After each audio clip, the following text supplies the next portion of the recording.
2011 की जनगणना के आंकड़े देखें तो झारखंड की कुल जनसंख्या में आदिवासियों की संख्या लगभग 26.3% थी। 2011 की जनगणना के आंकड़ों के मुताबिक झारखंड की कुल जनसंख्या 3.29 करोड़ है, जिसमें आदिवासियों की संख्या 86 लाख के आसपास रिपोर्ट में बताई गई है। लेकिन 2020-21 के आंकड़े कुछ और ही बता रहे हैं।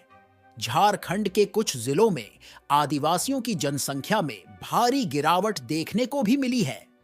2020-21 के सरकारी आंकड़े देखें तो झारखंड के 4 जिलों में आदिवासियों की जनसंख्या में भारी गिरावट देखने को मिलती है, जिसमें पाखुड़, दुमका, साहिबगंज और जामताड़ा जैसे जिले शामिल हैं।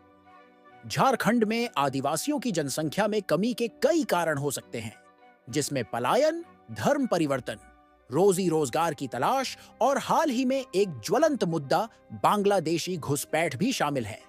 साहिबगंज, पाखुड़, दुमका सहित अन्य जिलों में बांग्लादेशी घुसपैठ के कारण डेमोग्राफी में बदलाव हुआ है। इन क्षेत्रों में आदिवासियों की जनसंख्या में 10% तक की गिरावट आई है। लेकिन सबसे बड़ा सवाल यह उठता है कि जब झारखंड की सीमाएं किसी भी अंतरराष्ट्रीय बॉर्डर को नहीं छूती, तो बांग्लादेशी घुसपैठिए झारखंड में कैसे घुस जाते हैं? साल 2023 में मिनिस्ट्री ऑफ होम अफेयर और स्पेशल ब्रांच की एक टीम द्वारा एक रिपोर्ट प्रस्तुत किया गया था, जो काफी चौंकाने वाला था।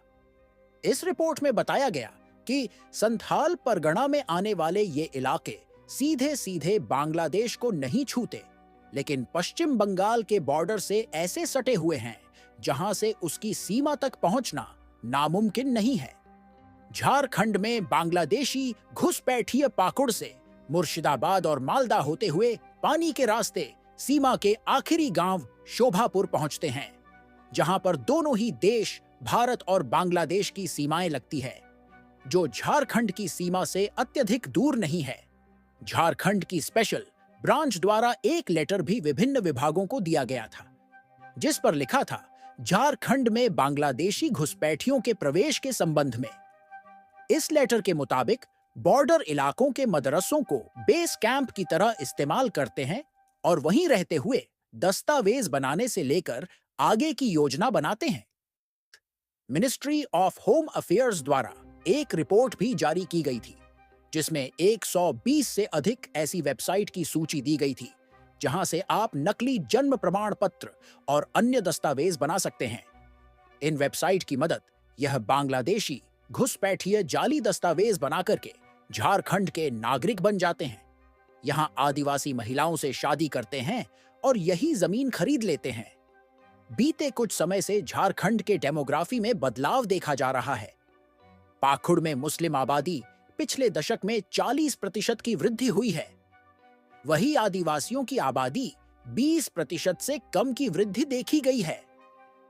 वही साहिबगंज जिले की बात करें तो यहां पर आदिवासियों की जनसंख्या 11% की दर से और मुस्लिम आबादी 37% की वृद्धि देखी गई है।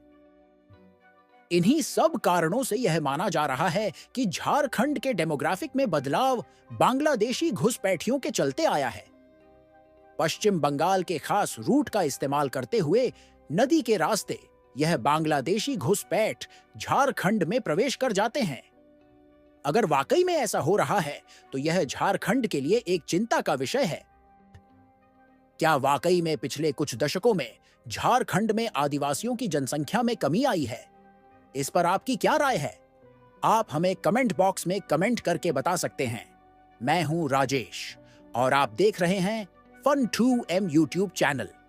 अगर आपको हमारा यह वीडियो पसंद आया तो आप वीडियो को लाइक और शेयर और चैनल को सब्सक्राइब करना मत भूलिएगा। आपसे मिलते हैं Fun2M के एक और नए वीडियो में। तब तक के लिए बाय बाय, धन्यवाद, जोहार।